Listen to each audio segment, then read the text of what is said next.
Welcome to Alpha Kids Urdu lesson wow। अस्सलाम वालेकुम प्यारे बच्चों, आज का हमारा सबक है वाओ। चलिए आइए देखते हैं वाओ के साथी कौन कौन है। तो वाओ के साथ वाओ सीन सोते तो लाम लो शीन शोते वाओ तो। अब बनाते हैं हम इसके साथ मजीद अल्फाज और देखते हैं वाओ के साथ सीन और शीन को सीन वा सो ते अलिफ ता सोता, शीन वा शो शीन अलिफ शा शोशा।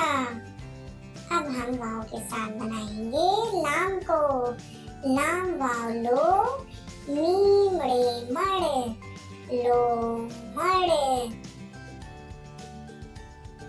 अब वाओ के साथ मिलाएंगे हम बेटे को, बे वाओ बो लाम वाओ लो बोलो, ते वाओ तो लाम वाओ लो तोलो।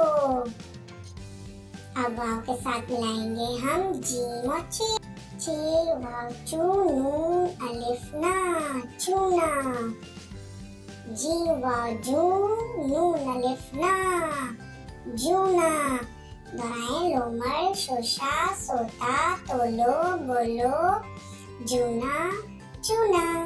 बच्चों आपको ये वाओ के साथ ही याद हो गए होंगे और ये सबक भी याद हो गया होगा। तो मेरे चैनल को सब्सक्राइब करें, लाइक करें, शेयर करें। अल्लाह हाफिज।